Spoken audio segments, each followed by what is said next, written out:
नमस्कार, ANB news देख रहे हैं। यहाँ पर मैं हूं आपके साथ मुस्कान। स्वागत है आप सभी का एएनबी न्यूज के स्पेशल बुलेटिन में। भारतीय कुश्ती महासंघ के अध्यक्ष ब्रजभूषण शरण सिंह की गिरफ्तारी की मांग को लेकर पहलवानों ने मंगलवार को कैंडल मार्च निकाला। ये कैंडल मार्च जंतर मंतर से इंडिया गेट तक निकाला गया। इस मार्च में खाप प्रतिनिधि भी शामिल हुए। इंडिया गेट पर पहलवानों को समर्थन देने के लिए पूर्व राज्यपाल सत्यपाल मलिक भी पहुंचे। किसान नेता राकेश टिकैत भी कैंडल मार्च में मौजूद रहे। इस दौरान पहलवान बजरंग पूनिया ने कहा कि हमारी बहनों का सम्मान हमारे लिए जान से भी बढ़कर है। जब तक देश की बेटियों को न्याय नहीं मिल जाता है, तब तक ये आंदोलन ऐसे ही चलता रहेगा। बहुत से लोग इस आंदोलन को बदनाम करने का काम कर रहे हैं, इसलिए मेरी आपसे विनती है कि आप हमारा ऐसे ही साथ देते रहें। उन्होंने कहा कि यह सवाल भारत के प्यार करने वाले सभी धर्मों और जातियों के लोगों को सरकार से पूछना चाहिए कि 1 महीने से हमारे चैंपियन सड़क पर क्यों हैं। इनकी जगह सड़क नहीं बल्कि अखाड़ा है। वहीं पहलवान साक्षी मलिक ने कहा कि यह देश की बेटियों की लड़ाई है, जिसमें आप सभी का हमें समर्थन देना होगा ताकि हमें न्याय मिल सके।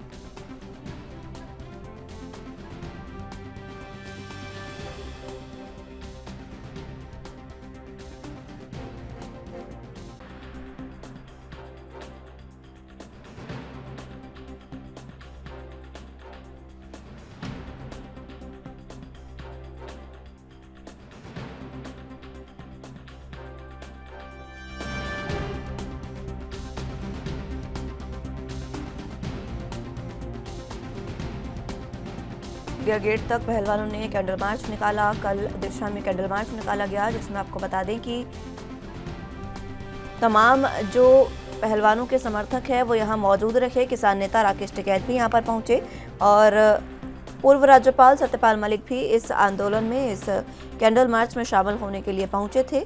इस दौरान बजरंग पूनिया ने कहा कि हमारी बहनों का सम्मान हमारे लिए जान से भी बढ़कर है। जब तक देश के बेटियों को न्याय नहीं मिल जाता, तब तक ये आंदोलन ऐसे ही चलता रहेगा।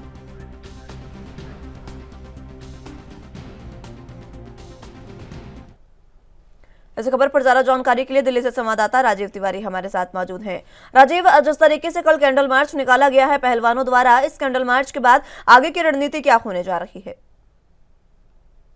देखिए, यहाँ पर बात करें, लगभग 30 दिन हो चुके हैं दिल्ली के जंतर मंतर पर बैठे हुए पहलवानों को, और खास तौर पर महिला पहलवानों की बात करें तो महिला पहलवान जो है यौन शोषण को लेकर, ब्रजभूषण की गिरफ्तारी को लेकर कल जिस तरीके से कैंडल मार्च निकाला गया, उससे साफ जाहिर है कहीं ना कहीं एक सरकार तक मैसेज देने की कोशिश की जा रही थी, और वो मैसेज कहीं ना कहीं सरकार तक शायद पहुंचता हुआ भी नजर आया। क्योंकि कल जिस तरीके से 5 बजे के करीब जो जंतर मंतर से लेकर इंडिया गेट तक कैंडल मार्च निकाला गया, जिसके अंदर खप पंचायत के लोग और यहाँ तक के किसान और जो सत्यपाल मलिक है और कस्बे भीम आर्मी के जो चंद्रशेखर आजाद है वो भी मौजूद रहे। साक्षी मलिक की बात करें, विनेश फोगाट की बात करें या बजरंग पुनिया की बात करें, सभी इसके अंदर मौजूद रहे। और आम जनता की बात करें तो आम जनता भी इसके अंदर कैंडल मार्च के अंदर शामिल हुई, और यहाँ तक कि पैदल करते हुए, यानी कि जंतर मंतर से लेकर इंडिया गेट तक सिर्फ पैदल ही चले, और पैदल के बाद में वहां पे इंडिया गेट पे पहुंचने के बाद में लगातार कहीं ना कहीं सरकार के ऊपर आरोप लगाया गया कि ब्रजभूषण को बचाने के लिए सरकार जो है वो कदम नहीं उठा रही है, और दिल्ली पुलिस के ऊपर उनका भरोसा नहीं है, क्योंकि लगातार कहीं ना कहीं दिल्ली पुलिस के द्वारा FIR भी दर्ज कर ली गई है। नारकोटिक टेस्ट की भी बात की जा रही है, मगर अभी तक नारकोटिक टेस्ट के लिए दोनों ही पक्षों को समय नहीं बताया गया। मगर यहाँ पर जिस तरीके से 1 महीना बीतने के बावजूद भी दिल्ली पुलिस अभी तक पूरी तरीके से कार्रवाई नहीं कर रही है, उसको लेकर अभी तक कोई ना कोई पहलवानों के बीच में नाराजगी देखने को मिल रही है। मगर यहाँ पर जिस तरीके से कल कैंडल मार्च निकाला गया तो साफ जाहिर है कहीं ना कहीं केंद्र सरकार तक मैसेज जरूर पहुंचाया गया है। जी, जिस तरीके से ये कैंडल मार्च निकाला गया, किस तरीके का ये कैंडल मार्च रहा? क्योंकि शांतिपूर्ण तरीके से पहलवानों ने ये कैंडल मार्च निकाला, इसमें संदेश किस प्रकार का दिया गया है पुलिस को और ब्रजभूषण को?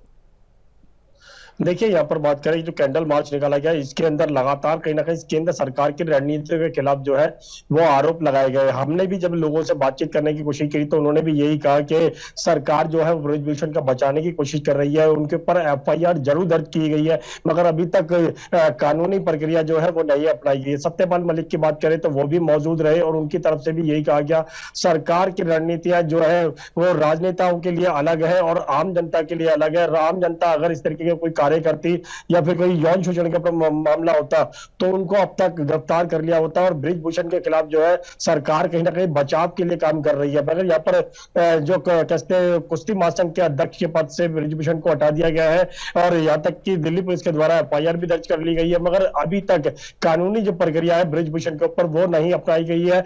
मगर नारकोटिक टेस्ट के लिए जिस तरीके से ब्रिजभूषण की तरफ से कहा गया कि वो नारकोटिक टेस्ट के लिए तैयार है, महिला पहलवान भी अपनी तरफ से तैयार है। मगर दिल्ली पुलिस की तरफ से अभी तक दोनों ही पार्टियों को अभी तक कोई भी नोटिस नहीं दिया गया कि नारकोटिक टेस्ट जो है वो कब कराया जाएगा। मगर जो कल कैंडल मार्च निकाला गया था उससे साफ जाहिर था कहीं ना कहीं सरकार तक मैसेज जरूर पहुंचाया जा रहा है। और सुरक्षा व्यवस्था की बात करें तो सुरक्षा व्यवस्था भी बहुत ज्यादा कड़ी की गई थी और लगातार कहीं ना कहीं जंतर मंतर से लेकर इंडिया गेट तक कड़े पहरे के साथ साथ कहीं ना कहीं आम पब्लिक जो है वो इंडिया गेट तक पहुंची। और इंडिया गेट तक पहुंचने के बाद में कैंडल जलाकर यही संदेश दी गई कि केंद्र सरकार जो है वो ब्रिजभूषण को बचाने की कोशिश कर रही है। जी, जिस तरीके से कैंडल मार्च निकाला गया है इसके बाद आगामी रणनीति क्या है, क्योंकि जब खाप पंचायत हुई उसमें कैंडल मार्च का जिक्र किया गया था और उसके बाद आगे की रणनीति किस प्रकार की है? नार्को टेस्ट के लिए अभी तक बुलाया नहीं गया है, उसको लेकर भी पहलवानों का क्या कुछ कहना है?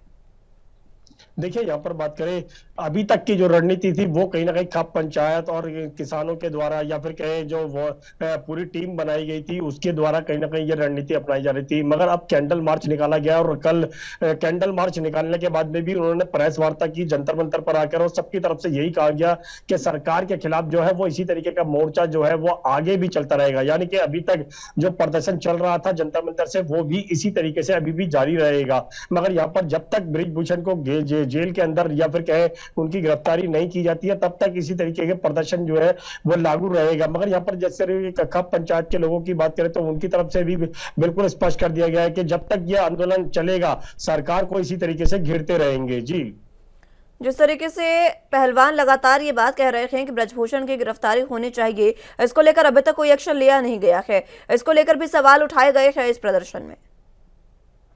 देखिए यहाँ पर बात करें सवाल बिल्कुल उठाए जा रहे हैं। यहाँ तक कि जब तक ब्रजभूषण की गिरफ्तारी नहीं होती है तो ये तब तक इस तरीके का प्रदर्शन जो है वो बिल्कुल जारी रहेगा, ये स्पष्ट पहलवानों की तरफ से कर दिया गया है। दूसरा यहाँ पर बात करें एफआईआर जरूर दर्ज कर ली गई है। ब्रजभूषण की तरफ से ये भी कहा गया कि वो नारकोटिक टेस्ट के लिए बिल्कुल तैयार है और महिलाओं को भी कहीं ना कहीं आगे आना होगा। यानी कि जो महिला पहलवान है जिन्होंने आरोप लगाया है उनको भी आगे आना होगा। नारकोटिक टेस्ट के लिए अभी तक दिल्ली पुलिस की तरफ से ना तो महिला पहलवानों को नोटिस दिया गया है और ना ही ब्रिजभूषण को नोटिस दिया गया कि कब उनको नारकोटिक टेस्ट के लिए बुलाया जाएगा। तो इससे साफ जाहिर है कहीं ना कहीं पहलवानों को लगता है कि दिल्ली पुलिस जो है वो ढीला रवैया अपना रही है, जिसकी वजह से कहीं ना कहीं उनको लगता है कि ब्रिजभूषण के ऊपर कानूनी प्रक्रिया जो है वो नहीं अपनाई जाएगी। मगर यहाँ पर जिस तरीके से सरकार की तरफ से अभी तक जो बातचीत का दौर होना चाहिए था वो नहीं अपनाया गया है। बेशक खिलाड़ियों के मंत्री जो है अनुराग ठाकुर उनकी तरफ से बिल्कुल कहा गया था कि जो पहलवानों की मांग है वो मान ली गई है, मगर अभी तक प्रदर्शन जो है वो खत्म कर देना चाहिए था। मगर जो प्रदर्शन है वो खत्म नहीं किया गया है और जो अनुराग ठाकुर है ना ही वो दोबारा से अभी तक पहलवानों की तरफ जो है वो बातचीत का रास्ता जो है या फिर बातचीत के तरफ जो है वो हाथ बढ़ाने की जो कोशिश है वो अभी तक नहीं की गई है। इससे साफ जाहिर है कहीं ना कहीं यह आंदोलन जो है वो कहीं ना कहीं लंबा चलने वाला है। जी राजीव, जिस तरीके से ये जो आंदोलन है वो लंबा चलने वाला है ये बात साफ है, लेकिन नार्को टेस्ट की अगर बात करें तो ब्रजभूषण ने भी हाँ कर दी है नार्को टेस्ट के लिए। वो कह रहे हैं कि पहलवानों का मेरे साथ नार्को टेस्ट हो। इसको लेकर बजरंग पूनिया ने भी ऐलान कर दिया था कि सभी पहलवान नार्को टेस्ट के लिए तैयार हैं। अब निगाहें टिकी है दिल्ली पुलिस पर, कब दिल्ली पुलिस बुलाती है दोनों पक्षों को नार्को टेस्ट के लिए। क्या इसकी और इस तरफ से कोई बयान सामने आया है दिल्ली पुलिस का? देखिए यहाँ पर बात करें नारकोटिक टेस्ट की तो नारकोटिक टेस्ट के लिए ब्रिजभूषण ने भी अपनी सहमति दे दी गई है। यहाँ तक कि महिला पहलवानों की तरफ से पहले से ही लगभग 15 दिन से ही कहीं ना कहीं ये कहा जा रहा था कि नारकोटिक टेस्ट कराना चाहिए ब्रिजभूषण का और महिलाओं का। नारकोटिक टेस्ट के लिए दिल्ली पुलिस की तरफ से ना तो अभी तक कोई डेट डिसाइड की गई है, ना ही कोई समय बताया गया है कि कब यह नारकोटिक टेस्ट कराया जाएगा। मगर हाँ ये लगता है कि गृह मंत्रालय या फिर केंद्र सरकार की तरफ से जब भी आदेश होंगे दिल्ली पुलिस को तभी उनको बुलाया जाएगा। मगर अभी तक कोई भी ऐसा कदम जो है वो नहीं उठता नजर आ रहा है, जिसकी वजह से कहीं ना कहीं पहलवानों के बीच में अभी तक नाराजगी देखने को मिल रही है। जी ठीक है राजीव, बहुत शुक्रिया आपका हमारे साथ जुड़ने के लिए और तमाम अहम जानकारी हम तक पहुंचाने के लिए।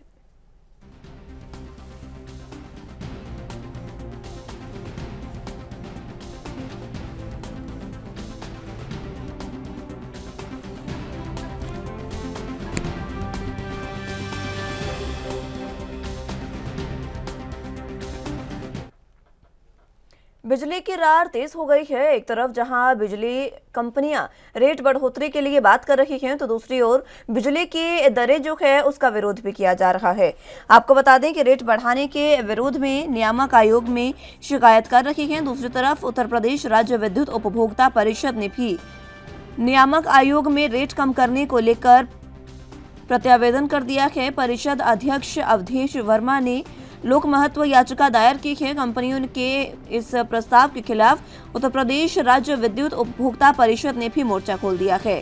परिषद के अध्यक्ष अवधेश वर्मा का कहना है कि दर कम होनी चाहिए। उन्होंने बताया कि वो पिछले कई सालों से ये लड़ाई लड़ रहे हैं कि उपभोक्ताओं का सरप्लस पैसा विभाग के पास पड़ा है। मौजूदा समय ये अमाउंट करीब 25,000 करोड़ रुपए से ज्यादा है।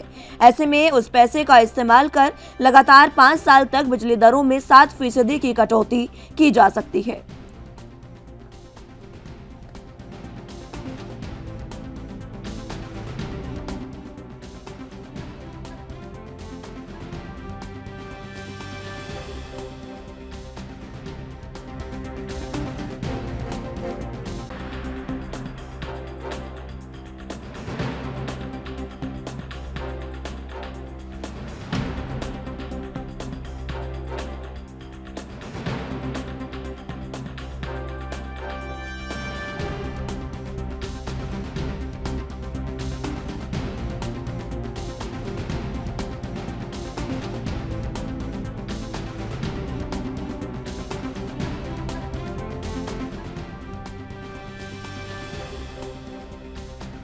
आपको बता दें कि बिजली को लेकर रार तेज हो गई है। एक तरफ जहां बिजली कंपनियां रेट बढ़ने के विरोध में नियामक आयोग में शिकायत कर रही हैं, तो दूसरी तरफ उत्तर प्रदेश राज्य विद्युत उपभोक्ता परिषद ने भी नियामक आयोग में रेट कम करने को लेकर प्रत्यावेदन कर दिया है। परिषद अध्यक्ष अवधेश वर्मा ने लोक महत्व याचिका दायर की है। कंपनियों के इस प्रस्ताव के खिलाफ उत्तर प्रदेश राज्य विद्युत उपभोक्ता परिषद ने भी मोर्चा खोल दिया है।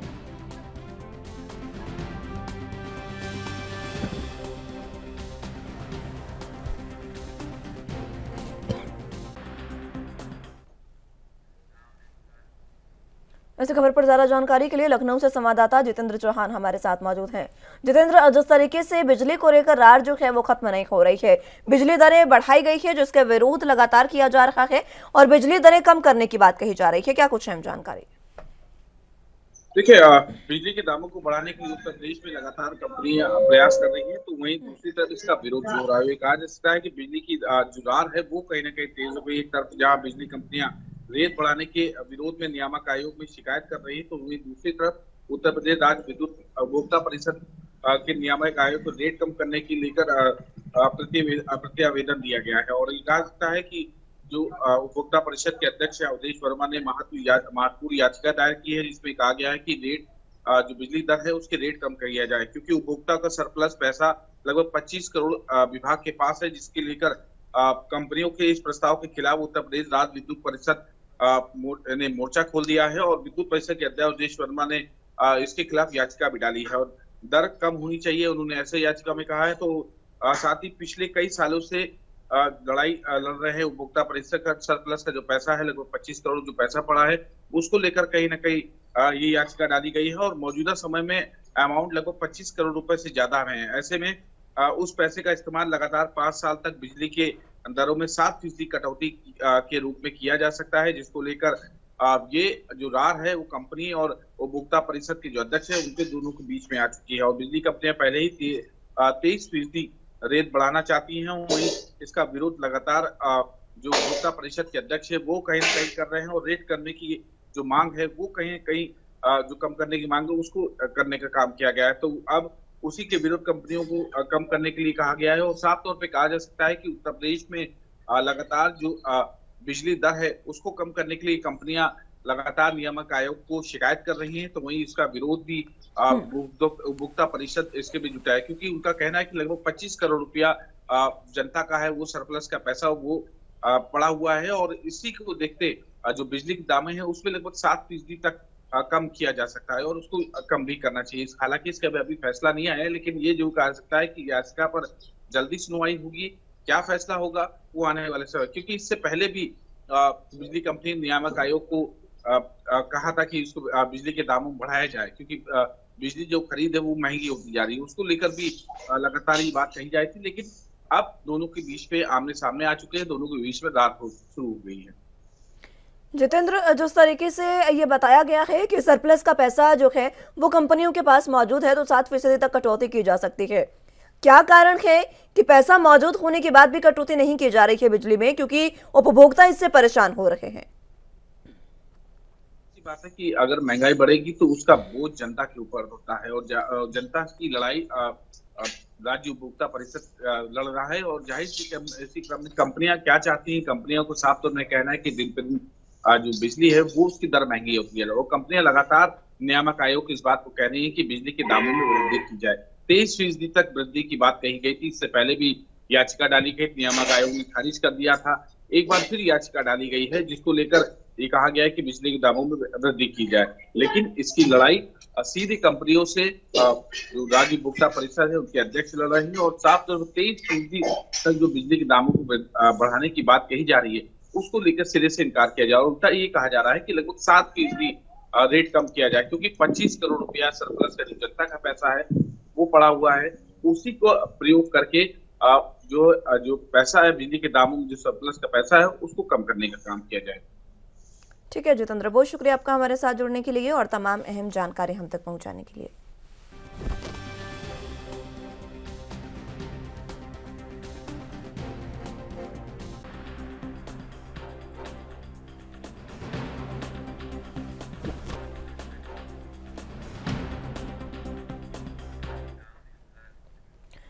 मोहाली में विधायक कुलवंत सिंह माली का बड़ा फैसला लिया उन्होंने, यह अहम जानकारी आपको बता रहे हैं।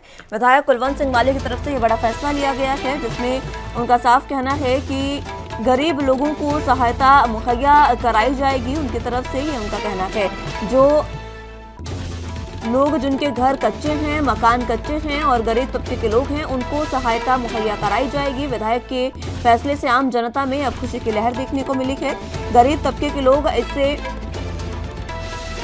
यह कयास लगा रहे हैं, यह अंदाजा लगा रहे हैं कि जल्द ही उन्हें सहायता मुहैया कराई जाएगी। गरीब लोगों को सहायता मुहैया कराने के लिए विधायक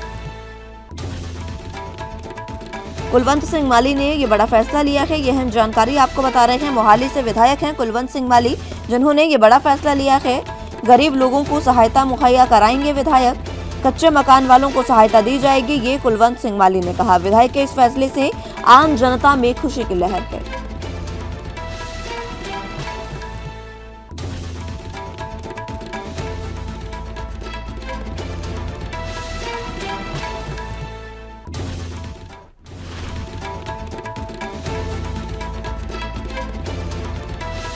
तो आपको बता दें कि मोहाली के विधायक कुलवंत सिंह माली, जिन्होंने बड़ा फैसला लिया है, बड़ा ऐलान किया है, उन्होंने साफ तौर पर कहा कि वो लोग जिनके घर कच्चे हैं, मकान कच्चे हैं, उनको विधायक की ओर से सहायता दी जाएगी। उनका कहना है कि कच्चे मकान वाले लोगों को और गरीब तबके के लोगों को सहायता मुहैया कराई जाएगी। विधायक के इस फैसले से आम जनता में खुशी की लहर है।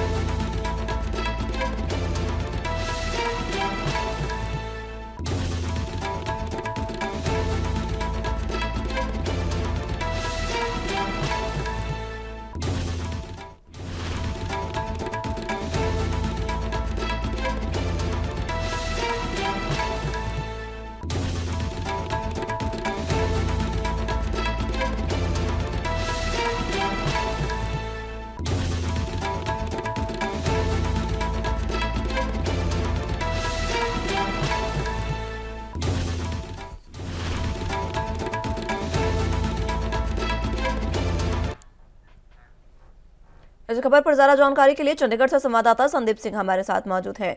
संदीप, जिस तरीके से मोहाली के विधायक ने ये बात की है कि जिन लोगों के मकान कच्चे हैं उनको सहायता दी जाएगी, किस प्रकार की सहायता रहने वाली है? मुस्कान, अगर देखा जाए तो लगातार जो है लोग कच्चे मकानों में रहते हुए नजर आए थे। जैसे कि देखा जाए तो स्लम एरिया काफी जो है वो भी जो है मोहाली में देखा जाता है। तो कहीं ना कहीं जिसके चलते जो है मोहाली के विधायक कुलवंत सिंह की तरफ से माली सहायता जो है इनको दी जाएगी कि उनके मकान जो है वो पक्के बना सके। हालांकि अगर चंडीगढ़ देखें तो चंडीगढ़ उनको पक्के मकान बनाकर देता है, तो उसके बाद में उनसे जो है पैसे लेता है और किस्तों में पैसे लेता है। पर मोहाली में अगर देखें तो मोहाली में जो है वो पहले ही इनको पैसे दिए जाएंगे और इनके मकान जो है बनाने के लिए इनकी माली सहायता जो है वो की जाएगी, क्योंकि लगातार जो देखा जाए अगर हवा तेज चलती है या बारिश होती है तो कहीं ना कहीं इनको बहुत दिक्कत आती है। इसके चलते ये मोहाली के विधायक के पास पहुंचे और उनको जो है ये कहा गया, और उसके बाद उन्होंने ये संज्ञान लिया कि इनको पक्के मकान जो है बनाने के लिए माली सहायता दी जाए। तो आज वो माली सहायता देते हुए नजर जरूर आएंगे और अपने जो आम आदमी पार्टी का जो दफ्तर है मोहाली में, वहां पर वह देते हुए ये माली सहायता इन गरीब तबका लोगों को नजर आएंगे। जो सहायता वो देने जा रहे हैं उससे आम जनता में, क्योंकि वो लोग वहां पर पहुंचे थे, तो उनको एक आश्वासन मिला है, उनको एक तसल्ली मिली है कि अब उनके मकान पक्के हो सकते हैं। किस तरीके की खुशी उन्होंने जाहिर की? देखिए, खुशी की लहर तो अगर देखा जाए तो बहुत उनके है, तो कहीं ना कहीं लगातार जो प्रयास दूर करते हुए नजर आए थे, जिसके चलते उन पर उनकी मांगों पर जो है संज्ञान लेकर ही जो है उनको माली सहायता दी जानी है। और साथ के साथ अगर खुशी की लहर की बात करें तो खुशी की लहर बहुत है, क्योंकि आम आदमी पार्टी की तरफ से उनको जो है माली सहायता मिलती हुई नजर आई है और कहते हैं कि हम अब पक्के मकान बनाते हुए भी नजर आएंगे और पक्के मकानों में रहते हुए भी नजर आएंगे। जी ठीक है संदीप, बहुत शुक्रिया आपका हमारे साथ जुड़ने के लिए और तमाम अहम जानकारी हम तक पहुंचाने के लिए।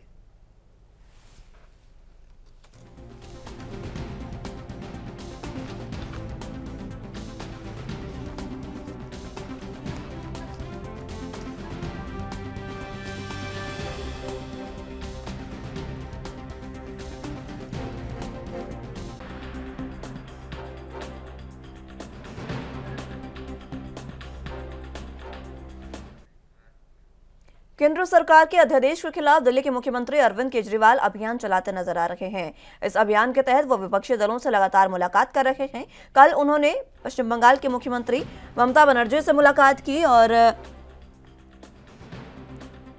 इसी क्रम में आज आम आदमी पार्टी के प्रमुख अरविंद केजरीवाल मुंबई में शिवसेना के नेता उद्धव ठाकरे से मिलेंगे। इससे पहले मंगलवार को केजरीवाल ने कोलकाता में पश्चिम बंगाल के मुख्यमंत्री ममता बनर्जी से मुलाकात की थी। ममता बनर्जी ने केजरीवाल को अध्यादेश के खिलाफ अपना समर्थन दिया है।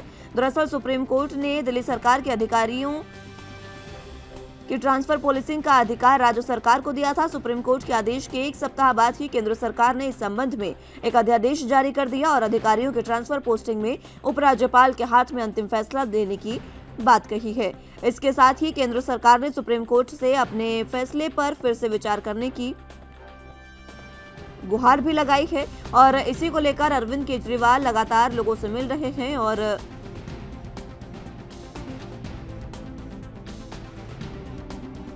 विपक्षी दलों के नेताओं को एकजुट कर रहे हैं ताकि विधेयक को राज्यसभा में लाने से गिराया जा सके।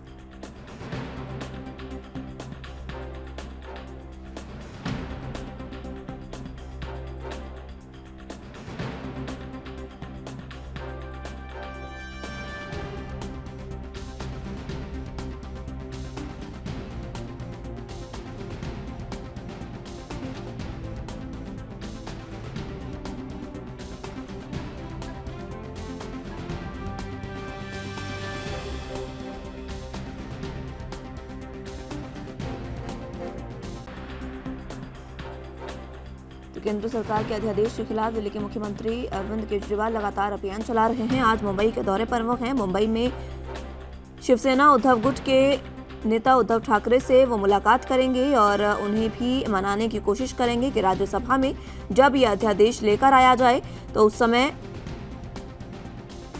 इसके विरोध में वोट किया जाए।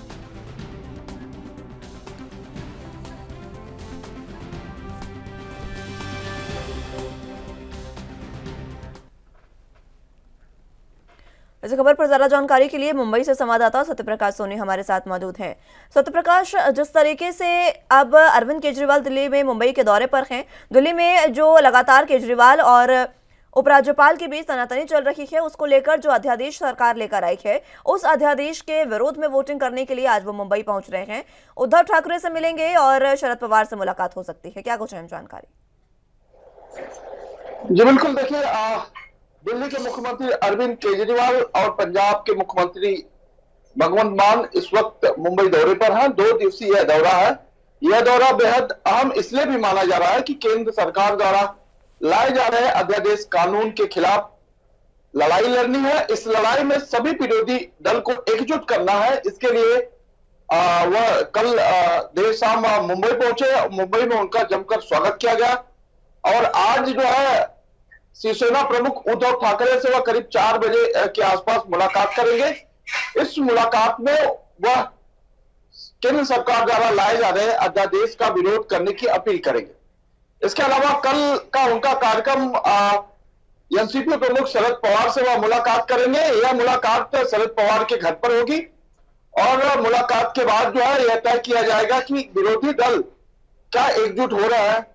लेकिन वहीं कांग्रेस के नेता राहुल गांधी से भी उनकी मुलाकात हुई है। इसके पहले वह बंगाल गए थे, ममता बनर्जी से उन्होंने मुलाकात किया था। लेकिन मुंबई का दौरा बेहद अहम माना जा रहा है क्योंकि आर्थिक राजधानी होते हुए भी महाराष्ट्र की राजनीति में सबसे चरम पर चलने वाली मुंबई की राजनीति जो है अब शरद पवार और उद्धव ठाकरे के साथ शुरू होगी। माना जा रहा है कि जब लोकसभा में केंद्र सरकार द्वारा यह बिल लाया जाएगा तो सभी विरोधी दल एकमत होकर एकजुट होकर इसका विरोध करेंगे। इसलिए यह अपील करने दोनों नेता मुंबई पहुंचे हुए हैं। कब तक वो मिलेंगे उद्धव ठाकरे से और किस तरीके की ये मुलाकात रहने वाली है? क्योंकि जिस तरीके से राज्यसभा में जब बिल पेश होगा तो उस समय विरोध की बात कही जा रही है। क्या उद्धव ठाकरे इस पर रुख जताएंगे, ये भी देखना अहम होगा। बिल्कुल, देखिए आज शाम 4 बजे का वक्त मुकर्रर किया गया है। 4 बजे अरविंद केजरीवाल और उनके सहयोगी मातोश्री जाएंगे जहां पर उद्धव ठाकरे से मुलाकात करेंगे। करीब 1.5 घंटे की यह मुलाकात होगी, इस तरह की जानकारी है। और इन 1.5 घंटों में दिल्ली की राजनीति और केंद्र सरकार की राजनीति के अलावा मुंबई, महाराष्ट्र में और दिल्ली में सहित पूरे देश में लोकसभा, विधानसभा का चुनाव होने वाला है। उसको लेकर विपक्ष की क्या रणनीति रहेगी, किस तरह की रणनीति रहेगी, इस पर भी विशेष चर्चा होगी। क्या अरविंद केजरीवाल का कोई और अन्य कार्यक्रम इस दौरान प्रस्तावित है, सत्यप्रकाश? देखिए, उद्धव ठाकरे से मिलने से पहले वह आम आदमी पार्टी के जो कार्यकर्ता मुंबई में है उनकी एक सभा होगी। इस सभा में वो कार्यकर्ताओं को अपनी ताकत देंगे। हालांकि मुंबई महानगर पालिका में दूसरी बार आम आदमी पार्टी अपनी ताकत आजमाने जा रही है। तो ऐसे में देखा जा रहा है कि शायद आम आदमी पार्टी के कार्यकर्ताओं को महानगर पालिका में होने वाले चुनाव को लेकर भी अवगत करा सकते हैं, उनको जानकारी दे सकते हैं और उनकी तैयारियों का जायजा ले सकते हैं। केंद्र सरकार के खिलाफ अरविंद केजरीवाल विपक्ष को एकजुट करने की कोशिश कर रहे हैं ताकि राज्यसभा में अध्यादेश बिल ना बन पाए। ऐसे में अब बीजेपी का इस पर क्या कुछ कहना है? देखिए, भारतीय जनता पार्टी तो नहीं कर रही है, लेकिन उनके ही सहयोगी दल कांग्रेस की तरफ से कहा गया है कि अरविंद केजरीवाल दिल्ली में बेईमानी की सरकार चला रहा है, बराबर सरकार नहीं चला रहा है। ऐसे में अरविंद केजरीवाल के साथ जाना सही नहीं होगा। लिहाजा कांग्रेस की कोर कमेटी को, कांग्रेस के बड़े नेताओं को इस पर विचार करना चाहिए कि अरविंद केजरीवाल की बातों को समर्थन करना है या नहीं करना है। लेकिन कांग्रेस तो इसका ऐलान कर चुकी है कि कांग्रेस समर्थन करती है। खुद प्रेस कॉन्फ्रेंस करके केसी वेणुगोपाल ने ये बात कही थी। देखिए, कांग्रेस के संदीपन ने ये कहा है कि अरविंद केजरीवाल की सरकार दिल्ली में भ्रष्टाचार की सरकार है, बेईमानी की सरकार है। ऐसे में उनके साथ बड़े नेताओं को सोच समझकर उनका हाथ थामना चाहिए क्योंकि उसमें हमारी नुकसान ना हो। हालांकि राहुल गांधी से उन्होंने मुलाकात की थी। राहुल गांधी ने इस बात का पुरजोर समर्थन भी किया कि बिल्कुल अध्यादेश को हम सब पुरजोर विरोध करेंगे। लेकिन कांग्रेस के ही एक नेता के इस तरह का बयान ज्यादातर पर यह दिखाता है कि कांग्रेसियों में आपस में ही फूट बनी है, मतभेद बना हुआ है। ठीक है सत्यप्रकाश, बहुत शुक्रिया आपका हमारे साथ जुड़ने के लिए और तमाम अहम जानकारी हम तक पहुंचाने के लिए।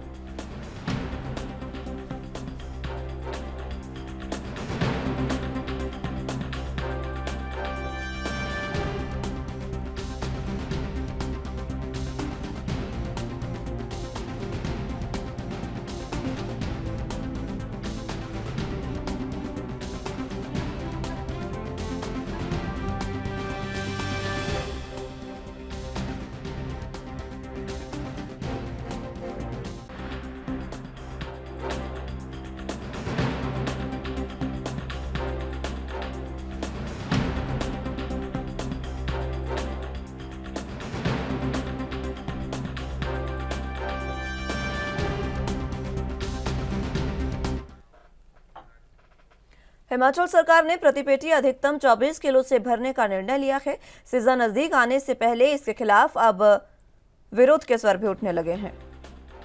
सेब उत्पादक संघ ने इस शर्त को वापस लेने और टेलीस्कोपिक की जगह यूनिवर्सल कार्टन अनिवार्य करने की मांग की है। ऐसा नहीं करने पर संघ ने आंदोलन और कोर्ट में जाने की चेतावनी दी है। सेब उत्पादक संघ के प्रदेशाध्यक्ष सोहन ठाकुर ने बताया कि सेब की पैकिंग अंतर्राष्ट्रीय मानकों के हिसाब से होनी चाहिए। प्रति पेटी 20 किलो से ज्यादा सेब भरने की इजाजत गलत है। इसके लिए सरकार को यूनिवर्सल कार्टन अनिवार्य करना होगा। बागवानों की बार बार मांग के बावजूद इस मांग को पूरा नहीं किया जा रहा। इन सब मांगों को लेकर सेब उत्पादक संघ बीते एक सप्ताह से एप्पल बैलेट में निरंतर बैठकें कर रहा है। इनमें बागवानों को उनके अधिकारों के प्रति जागरूक किया जा रहा है। सेब उत्पादक संघ के प्रदेशाध्यक्ष ने यह कहा कि 3 जून को नारकंडा में राज्य कार्यकारिणी की बैठक रखी गई है। इसमें आंदोलन की रणनीति तैयार की जाएगी।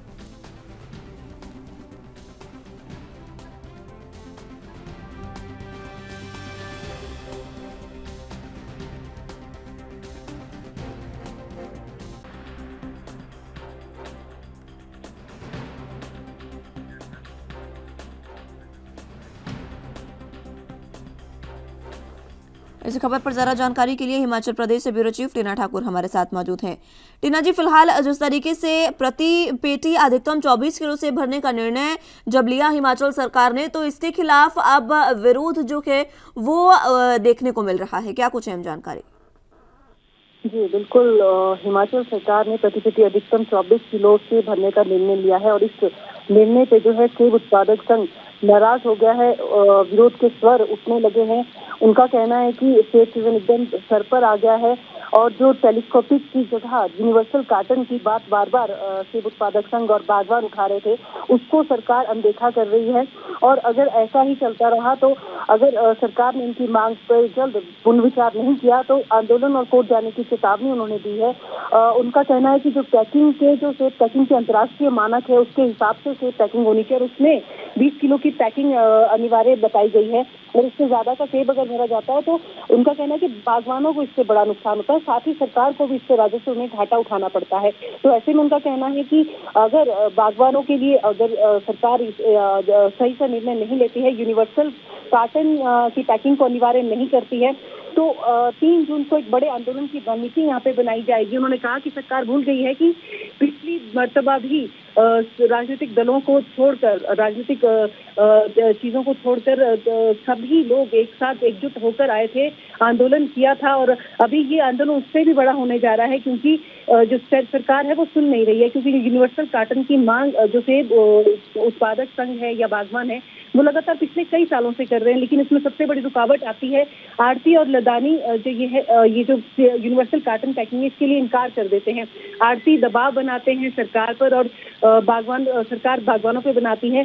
तो अभी तक सरकार ने थोड़ी सी मध्यस्थता की थी और जो 28 किलो की सेब की पैकिंग जा रही थी उसको 24 किलो किया था। हालांकि इस निर्णय से भी बागवान खुश नहीं। उनका कहना है कि यूनिवर्सल कार्टन जो लगातार सरकार कह रही है और सरकार में आने से पहले वादे भी किए गए थे कि ये सब चीजें जो है वो लागू की जाएंगी, उसको सरकार जल्द से जल्द लागू करे। उन्होंने कई तरह के गंभीर आरोप भी लगाए हैं कि जो आड़ती हैं वो मार्केट से चोरी कर रहे हैं और ऐसे में सरकार को जो है बड़ा घाटा यहाँ पे राजस्व का उठाना पड़ रहा है। तो ऐसे में जो सोहन ठाकुर है वो सेब उत्पादक संघ के जो प्रदेशाध्यक्ष है उन्होंने कहा है कि सरकार इस मसले पर गंभीरता से जल्द विचार करे, अन्यथा जो बड़ा आंदोलन है उसकी रणनीति वो जल्द तैयार करेंगे। जी लेकिन टीना जी, आखिर ये यूनिवर्सल कार्टन जो है जिसको अनिवार्य करने की बात कही गई है, ये क्या है और क्यों इसकी मांग की जा रही है और सरकार इस पर क्यों एक्शन नहीं ले रही है? देखिए, अभी तक जो टेलीस्कोपिक कार्टन होता है वो उसमें जो है 28 किलो तक की सेब की पैकिंग होती है, 6 लेयर उसमें भरी जाती है। तो ऐसे में जो यूनिवर्सल कार्टन उसमें 4 लेयर सेब की भरी जाती है और वो 20 किलो की पैकिंग होती है। तो सेब बागवानों का कहना है, सेब उत्पादक संघ का कहना है, लगातार पिछले कई सालों से यूनिवर्सल कार्टन की मांग उठ रही है। लोगों का कहना है कि जब ये सेब की पैकिंग 24 से 28 किलो की जाती है तो सीधा जो बागवान है और जो सरकार है उनको राजस्व का घाटा उठाना पड़ता है। तो इस तरह जो है यूनिवर्सल कार्टन की अगर पैकिंग अनिवार्य कर दी जाती है तो 4 से लेके 8 लेयर, 2 से लेके 4 लेयर और 8 किलो 4 किलो से 8 किलो की जो सेब है वो दूसरी पेटियों में भरा जा सकता है, लेकिन जो आड़ती है वो इस चीज को मानते नहीं है। वो यूनिवर्सल कार्टन की जगह टेलीस्कोपिक जो कार्टन है जो सदियों से चला आ रहा है उसके ऊपर वो जोर देते हैं कि टेलीस्कोपिक कार्टन में अगर बागवान सेब लाएंगे तभी वो खरीदेंगे, अगर यूनिवर्सल कार्टन में वो लेकर आते हैं तो ऐसा नहीं होगा। सेब बागवानों का ये कहना बिल्कुल उचित है, क्योंकि जब यहाँ से सेब खरीद कर जाता है, जब वो मंडियों तक पहुंचता है तो वो यूनिवर्सल कार्टन में पहुंचता है, यानी 28 किलो का सेब बागवानों से खरीदा जाता है लेकिन 20 किलो की पैकिंग मार्केट में पहुंचती है। तो ये सीधा सीधा जो राजस्व का घाटा है वो सरकार को उठाना पड़ता है और बागवानों को भी एक बड़ा घाटा उठाना पड़ता है। तो अभी लगातार जो पिछले कई सालों से जो बागवान है वो आंदोलनरत, उनका कहना है कि आड़तियों से ये मांग सख्ती से मनवाए सरकार कि जो 20 किलो की जो पैकिंग है यूनिवर्सल कार्टन जिसको कहा जाता है वो अनिवार्य की जाए। हालांकि अभी तक बाजार में अगर बात करें टेलीस्कोपिक कार्टन की जो पेटियां हैं वही उपलब्ध है, यूनिवर्सल कार्टन की जो पेटियां हैं वो तक भी उपलब्ध नहीं है। तो ऐसे में इनका कहना है कि सेब सीजन बिल्कुल सर पर है और सरकार की जो तैयारियां हैं बिल्कुल लग नहीं रहा है कि सेब सीजन को लेकर कोई तैयारियां सरकार इस वक्त कर रही है। तो ऐसे में जो आने वाले दिन है वो बागवानों के लिए मुश्किलों भरे साबित हो सकते हैं। जी जी, सेब का सीजन जल्द ही आने वाला है, ज्यादा दूर नहीं है, और ऐसे में उससे पहले जब सेब उत्पादनकर्ताओं के इस तरीके से विरोध के स्वर देखने को मिलेंगे तो राजस्व का नुकसान सरकार को हो सकता है। अब सरकार इसमें किस तरीके के एक्शन लेने के मूड में है? देखिए, बागवानी मंत्री है जगत सिंह नेगी, वो कह रहे हैं कि जो यूनिवर्सल कार्टन की जो मांग बागवान उठा रहे हैं उस पर लगातार बातचीत की जा रही है, बैठकें की जा रही है, लेकिन पिछली बार भी जब बैठक की गई थी तो आरटी यूनियन जो है वो साफ तौर पे मुकर गई थी, मना कर गई थी कि इस तरह की जो ये मांग है ये बागवानों की बिल्कुल गलत है। तो इस वक्त जो है सरकार ने बीच का रास्ता अपनाया था। उन्होंने 28 किलो की पैकिंग की जगह 24 किलो पैकिंग अनिवार्य की थी, लेकिन इसके लिए भी बागवान साफ मना कर गए हैं। उनका कहना है कि अगर सरकार आड़तियों के दबाव में आके इस तरह का कोई निर्णय लेती है तो वो जो है वो आंदोलन के लिए मजबूर हो जाएंगे, क्योंकि वो पिछले कई सालों से ये मांग कर रहे हैं कि यूनिवर्सल जो कार्टन है उसको अनिवार्य किया जाए। उससे जो बागवान है उनको तो फायदा पहुंचेगा ही, लेकिन सरकार को सीधा राजस्व में फायदा पहुंचेगा। आरोप ये भी लग रहा है कि जो एपीएमसी है वो एक्ट, एपीएमसी जो एक्ट है वो सख्ती से लागू नहीं कर रही है सरकार, और प्रदेश सरकार और किसी जो उपज विपणन समितियां हैं उनकी मिलीभगत के कारण जो है आड़ती जो है काफी लंबे समय से किसानों का शोषण कर रहे हैं, बागवानों का शोषण कर रहे हैं, और किसी भी तरह सरकार, कोई भी सरकार जो रही हो, चाहे वो भाजपा है, कांग्रेस है, एपीएमसी एक्ट को सख्ती से लागू नहीं करवा पाई है। और मंडियों में जो तय ब्याज दर होती है उनसे अधिक जो लोडिंग और अनलोडिंग चार्ज है, डाला के नाम पे लूट है, 6% से ज्यादा कमीशन वसूलना, ये सब तमाम तरह की जो लूट है वो बागवानों से होती है और खुले तौर पर होती है, और इसको रोकने के लिए कोई सरकार आगे कदम नहीं उठाती है, ना ही सख्ती से कोई निर्णय ले पाती है। तो ऐसे में बागवान जो है इस बार वो पीछे हटने के मूड में नहीं नजर आ रहे। उनका कहना है कि अगर इसी तरह चलता रहा, क्योंकि ये सरकार जो है बागवानों से एक बड़ा वादा करके सत्ता में आई थी, और अगर वो बागवानों को अनदेखा करेगी तो जरूर एक बड़ा आंदोलन का जो रास्ता है वो अपनाया जाएगा। जी ठीक है टीना जी, बहुत शुक्रिया आपका हमारे साथ जुड़ने के लिए और तमाम अहम जानकारी हम तक पहुंचाने के लिए।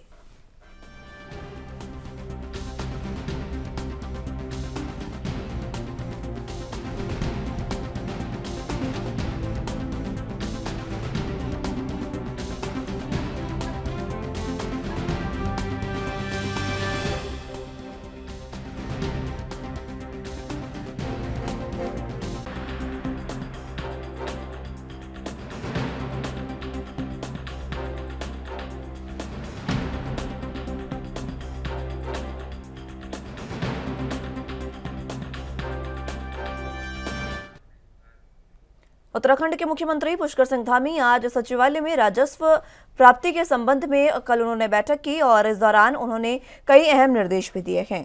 आपको बता दें कि सचिवालय में राजस्व प्राप्ति के संबंध में इस बैठक के दौरान उन्होंने कहा कि विभागों को राजस्व प्राप्तियों के लिए प्रत्येक माह का जो लक्ष्य मिला है सभी विभाग उस लक्ष्य को हासिल करें, तभी राजस्व प्राप्ति का वार्षिक लक्ष्य हासिल कर पाएंगे। मुख्यमंत्री ने अधिकारियों को निर्देश दिए कि राजस्व लक्ष्यों की प्राप्ति के लिए योजनाबद्ध तरीके से कार्य किए जाएं। मुख्यमंत्री पुष्कर सिंह धामी ने कहा कि राजस्व लक्ष्यों को प्राप्त करने के लिए विभागों को ऑनलाइन सिस्टम पर और अधिक कार्य करने की जरूरत है। जीएसटी से राजस्व प्राप्तियां और बढ़ने पर विशेष ध्यान दिया जाए। इसके लिए लोगों को बिल लेने के लिए प्रोत्साहित किया जाए। विभागों को इसके आधुनिक तरीके के माध्यम से पारदर्शिता पर विशेष ध्यान देने की जरूरत है। उन्होंने कहा कि राजस्व वृद्धि के लिए सभी विभाग अपनी समन्वय से कार्य करें। उन्होंने कहा कि ऊर्जा के क्षेत्र में यूपीसीएल और यूजीवीएनएल को राजस्व बढ़ाने की जरूरत है। बिजली चोरी को रोकने के लिए कारगर प्रयासों की जरूरत है। इसके लिए सूचना आधारित प्रणाली और विकसित करने पर ध्यान दिया जाए। साथ ही साथ राजस्व लक्ष्यों की प्राप्ति की समीक्षा हर महीने की जाए।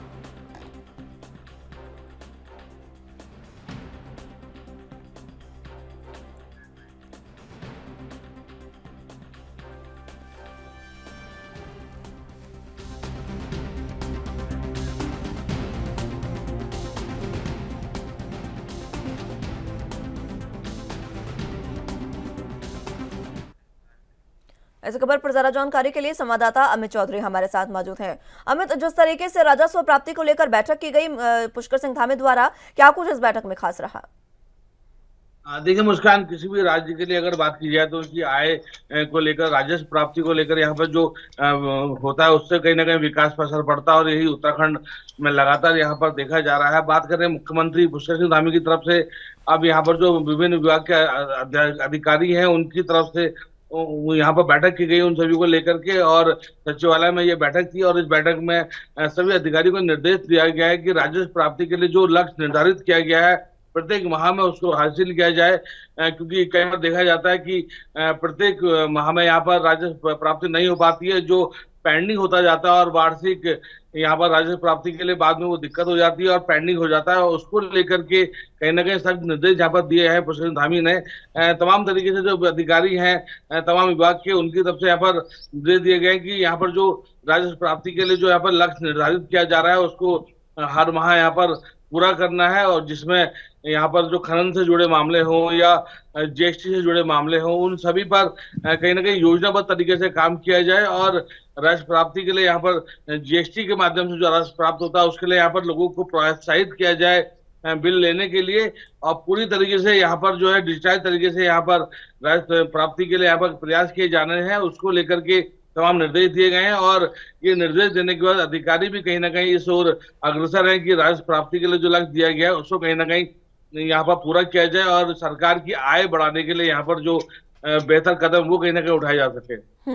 इसी के साथ हर महीने राजस्व की चेकिंग करने की भी बात उन्होंने कही है कि हर महीने राजस्व इकट्ठा किया जाए और बताया जाए कि कितना है। इसको लेकर अधिकारियों का क्या कुछ कहना रहा?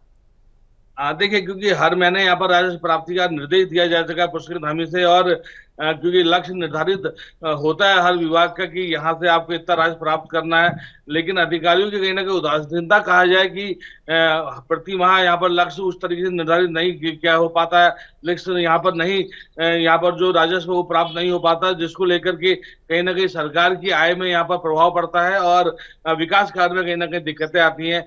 उस सबको यहाँ पर देखते हुए यहाँ पर पूरी तरीके से जो है पुष्कर सिंह धामी ने यहाँ पर अधिकारियों को निर्देश दिए, और ये निर्देश काफी सख्त लहजे में इसलिए दिए गए हैं क्योंकि कई विभाग ऐसे हैं जो यहाँ पर अभी पिछले वर्ष के जो राजस्व वो अभी तक प्राप्त नहीं हो पाया है, और प्रति माह पर लक्ष्य प्राप्ति का जो निर्देश देने के बाद कहीं ना कहीं अधिकारी उसकी तरफ अग्रसर है और लक्ष्य को यहाँ पर पूरा करने की लगातार बात की जा रही है। अब हालांकि आने वाला समय बताएगा मुश्किल, क्योंकि जो लक्ष्य प्राप्ति के निर्देश यहाँ पर दिए जाते हैं उस पर अधिकारी किस प्रकार से काम करते हैं और कैसे यहाँ पर आगे बढ़ते हैं। सबसे ज्यादा अगर बात की जाए तो बिजली चोरी को लेकर यहाँ पर सबसे अहम निर्देश दिए गए हैं मुख्यमंत्री पुष्कर सिंह धामी द्वारा। उनका साफ तौर पर कहना है कि बिजली चोरी को रोकने में राजस्व जो प्राप्ति है वो कारगर साबित हो सकती है। देखिए, यूपीसीएल की बात कीजिए और तमाम जो विभाग है उत्तराखंड के अंदर बिजली विभाग के संबंधित, उस पर यहाँ पर कहीं ना कहीं यहाँ पर निर्देश दिए हैं कि यहाँ पर जो प्रति माह जो लक्ष्य विभाग को दिया जा रहा है उसको यहाँ पर दिया जाए। जो बिजली चोरी पे कहीं ना कहीं, क्योंकि बिजली चोरी एक बड़ी समस्या है उत्तराखंड के अंदर, उसको कहीं ना कहीं यहाँ पर रोका जाए, और ताकि जो यहाँ पर जो राजस्व जो लगातार नुकसान हो रहा है उत्तराखंड के अंदर उस पर कहीं ना कहीं यहाँ पर कार्रवाई की जा सके, उसको लेकर यहाँ पर अधिकारियों को निर्देश दिए जा चुके हैं। और ये निर्देश इसलिए भी जरूरी थे मुस्कान, क्योंकि बिजली विभाग की बात की जाए तो तमाम यहाँ पर कई केसेज ऐसे पेंडिंग है, यहाँ पर करोड़ों का यहाँ पर राजस्व यहाँ पर बिजली विभागों को लेना है, तो उस पर कहीं ना कहीं कार्रवाई करने की बात की गई है। और अन्य माध्यमों से बात की जाए, यहाँ पर वन विभाग की तरफ से भी यहाँ पर निर्देश किया गया कि जो यहाँ पर नदी नाले हैं उन पे वहां पर लगातार जो यहाँ पर जो खनन होता है और जो चीजें होती हैं उस पर कहीं ना कहीं कार्रवाई करने की जरूरत है। तो पुष्कर सिंह धामी का साफ तौर से उद्देश्य यही है कि किस प्रकार से राजस्व की प्राप्ति की जाए और जो उत्तराखंड के विकास में जो लगातार दिक्कतें कहीं ना कहीं आ रही है, क्योंकि केंद्र से यहाँ पर सहायता मिलना एक अलग बात है, लेकिन उत्तराखंड की जो आय है वो कैसे बढ़ाई जाए, जो राजस्व है वो कैसे प्राप्त किया जाए, इसकी तरफ ध्यान दिया जाए। और उसको लेकर के लगातार अब चीजें यहाँ पर लगातार सामने आ रही है, अधिकारियों से बैठक की जा रही है और लगातार अधिकारियों को निर्देशित किया जा रहा है। राजस्व प्राप्ति के साथ साथ और अन्य क्या कुछ आदेश निर्देश दिए गए हैं सीएम धामी द्वारा? देखिए मुस्कान, क्योंकि ये जो बैठक थी ये अधिकारियों के साथ इसी बात को लेकर थी कि विभागों में जो राजस्व प्राप्ति को लेकर के यहाँ पर जो कार्रवाई है वो कैसे की जा रही है, लोगों को जागरूक कैसे करना है और यहाँ पर ऑनलाइन सिस्टम को कैसे बढ़िया बनाना है, जिससे कहीं ना कहीं राजस्व की जो प्राप्ति, और सबसे जरूरी राजस्व प्राप्ति जरूर की जाए, लेकिन पारदर्शिता कहीं ना कहीं इसमें रखी जाए, क्योंकि राजस्व प्राप्ति को लेकर के कई बार सरकार पर सवाल भी खड़े किए जाते हैं। तो उसकी तरफ भी पुष्कर धामी का लगातार ध्यान था कि पारदर्शिता इन सभी चीजों में होनी बहुत जरूरी है। अधिकारियों को यहाँ पर निर्देश किया जा चुका है कि राजस्व प्राप्ति जरूर की जाए, लेकिन पारदर्शिता की जाए और ऑनलाइन सिस्टम के तहत यहाँ पर जो राजस्व प्राप्ति की जो चीजें हैं उसको कहीं ना कहीं बेहतर बनाया जाए। इसकी तरफ अधिकारियों को निर्देश किया चुका है और अधिकारियों की तरफ से अब लगातार आने वाले समय में लगातार कार्रवाई की जाएगी और सरकार की कितनी आय बढ़ती है राजस्व के जरिए, ये देखने वाली बात होगी मुस्कान। बिल्कुल, अधिकारियों को जो निर्देश दिए गए हैं उस पर अधिकारियों का क्या कुछ कहना है, क्योंकि टारगेट अब दे दिया गया है तो अब काम और ज्यादा कठिन हो सकता है अधिकारियों के लिए? देखिए मुस्कान, क्योंकि बात करें जो तमाम विभाग हैं उसके अधिकारियों से बैठक होने के बाद अधिकारियों का यही एक यहाँ पर जवाब नजर आया, क्योंकि कई तरीके से यहाँ पर जो चीजें हैं वो दिक्कतें होती थी, लेकिन अब जिस तरीके से यहाँ पर जो जोर दिया गया पुष्कर धामी की तरफ से और कहीं ना कहीं पूरी यहाँ पर जो लक्ष्य प्राप्ति को लेकर के जो निर्देश दिए गए हैं उसकी तरफ बेहतर कार्य किए जाएंगे। अधिकारी लगातार अपने विभागों को निर्देश दिए जाएंगे और ये जो राजस्व प्राप्ति को लेकर जो पिछले साल का जो बकाया है उसको भी कहीं ना कहीं पूरा करने की बात की जा रही है। काम थोड़ा जरूर यहाँ पर कठिन होने जा रहा है, लेकिन अधिकारियों की जो तत्परता है वो पुष्कर धामी की तरफ लगातार दिखाई देती है और जो आदेशों को कहीं ना कहीं पालन लगातार किया जाता है। वही इस बैठक के बाद अंदेशा जताया जा रहा है कि अधिकारी उन सभी चीजों को यहाँ पर काम करते हुए नजर आएंगे और कहीं ना कहीं जो पुष्कर धामी का जो यहाँ पर जो लक्ष्य है प्राप्ति का उसको कहीं ना कहीं पूरा करने का प्रयास लगातार किया जाएगा। अधिकारी जो भी कार्य कर रहे हैं उसको लेकर सीएम धामी का मेन फोकस रहा कि उसमें पारदर्शिता किस तरीके से आए। पारदर्शिता की बात सीएम धामी द्वारा की गई और ये कहा गया कि जब तक तकनीक से नहीं जुड़ेंगे पारदर्शिता नहीं आ सकती है। देखिए, बेहतर तकनीक के जरिए ही कहीं ना कहीं ये जो चीजें हैं इसको कहीं ना कहीं किया जा सकता है। इस चीज को लेकर के पुष्कर धामी का लगातार प्रयास रहा है और जोर दिया जाता है हर बार। इस बार इसीलिए इस बैठक में भी कहीं ना कहीं आधुनिक तकनीक के तहत आप लोग राजस्व प्राप्ति करें और बेहतर बनाए अपने सिस्टम को और जो पारदर्शिता रखी जाए इसको लेकर के भी लगातार निर्देश दिया जा चुका है। और क्योंकि पुष्कर धामी जानते हैं कि राज्य की जनता में किस प्रकार से अपना प्रभाव छोड़ना है और जो जनता को दिक्कत ना हो इसको लेकर के लगातार प्रयास यहाँ पर किए जा रहे हैं। राजस्व प्राप्त जरूर करना है मुस्कान पुष्कर धामी को, लेकिन जनता को परेशान नहीं करना है, लोगों को परेशान नहीं करना है, उसको लेकर भी लगातार प्रयास किए जा रहे हैं और अधिकारियों से कहा जा रहा है कि अपने जो सिस्टम को बेहतर किया जाए, राजस्व प्राप्ति की जाए और जो पूर्व में जो मामले हैं उन पे कहीं ना कहीं जो लगातार देरी हो रही है उनको भी तरीके से यहाँ पर पूरा किया जाए और पूरी तरीके से यहाँ पर काम किया जाए। अधिकारियों की तरफ से भरोसा दिया जा चुका है पुष्कर धामी को और जो लक्ष्य निर्धारित का जो समय है 1 माह का उसको भी कहीं ना कहीं लगातार पूरा करने का प्रयास किया जा रहा है, ताकि आगे कई मामले जो पेंडिंग ना हो और जो सरकार की जो मुख्य आय का जो स्रोत होता है उस पर कहीं ना कहीं फर्क ना पड़े। अमित, जिस तरीके से आपने कहा कि राजस्व प्राप्ति भी करनी है और किसी भी तरीके से जनता को कोई समस्या ना हो इसका भी ध्यान रखना है, तो ऐसे में अधिकारियों द्वारा और सीएम धामी द्वारा क्या कुछ ऐसे सुझाव दिए गए जो इसके लिए कारगर हो सकते हैं?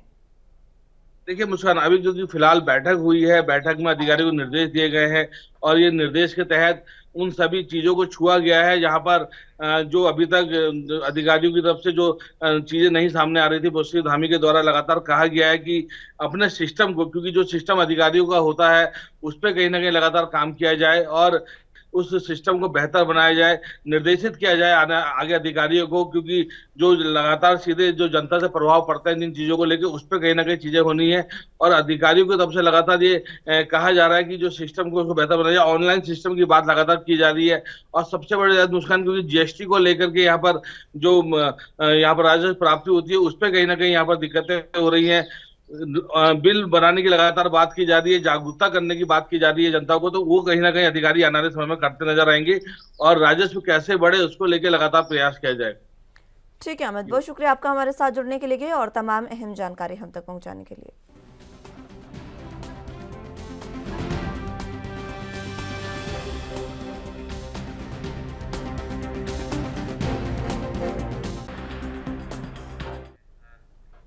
मुख्यमंत्री भूपेश बघेल 24 मई को पंडित रविशंकर शुक्ल विश्वविद्यालय में आयोजित दीक्षांत समारोह में शामिल होंगे। निर्धारित कार्यक्रम के अनुसार मुख्यमंत्री बघेल सुबह 11 बजे मुख्यमंत्री निवास से प्रस्थान कर सुबह 11:15 पर पंडित दीनदयाल उपाध्याय ऑडिटोरियम में पहुंचेंगे और 11:30 बजे विश्वविद्यालय के दीक्षांत समारोह में शामिल होंगे। समारोह के बाद मुख्यमंत्री दोपहर 1:30 पर मुख्यमंत्री निवास पर वापस लौटेंगे।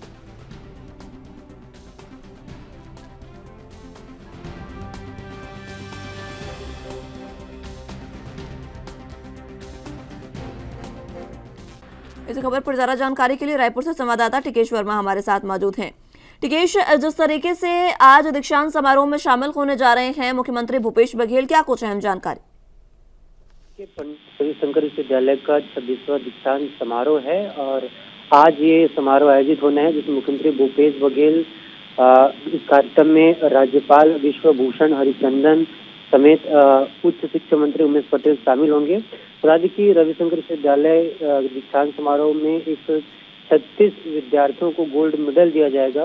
वहीं एक 308 शोधार्थियों को पीएचडी में डॉक्टरेट की उपाधि दी जाएगी। तो मुख्यमंत्री भूपेश बघेल आज इस कार्यक्रम में शामिल होंगे और मुख्यमंत्री भूपेश बघेल सुबह 11 बजे मुख्यमंत्री निवास से प्रस्थान कर 11:15 पर पंडित दीनदयाल उपाध्याय ऑडिटोरियम पहुंचेंगे, जहां पर ये कार्यक्रम आयोजित किया जा रहा है, जहां पर 11:30 पर इस विद्यालय के दीक्षांत समारोह में शामिल होंगे और समारोह के पश्चात मुख्यमंत्री भूपेश बघेल 1:30 पर मुख्यमंत्री निवास पहुंच जाएंगे। तो ये कार्यक्रम है जहाँ पर राज्यपाल समेत मुख्यमंत्री और उच्च शिक्षा मंत्री दीक्षांत समारोह में शामिल होंगे। जी, क्या कुछ अन्य कार्यक्रम मुख्यमंत्री का आज?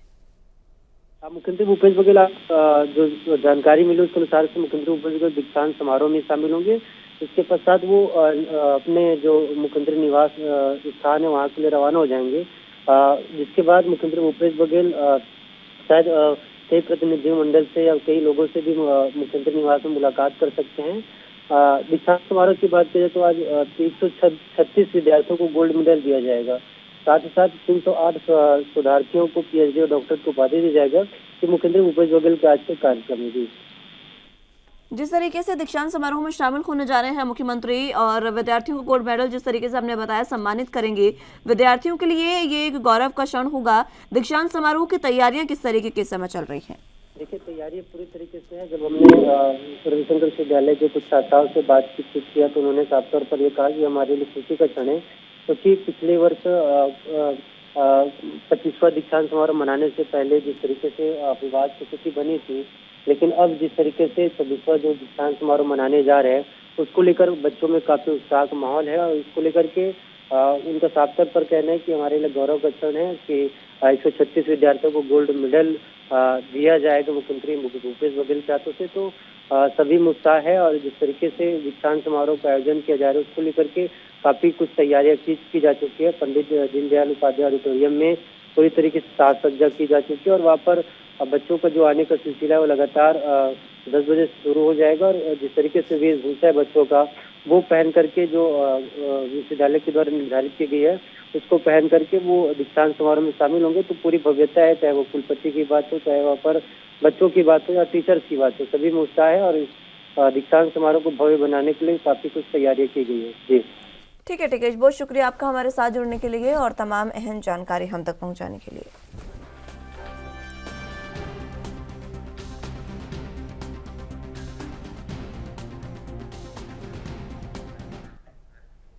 फिलहाल के लिए राजधानी लाइव में मेरे साथ बस इतना ही। तमाम अहम खबरों के लिए आप देखते रहिए ANB न्यूज़। नमस्कार।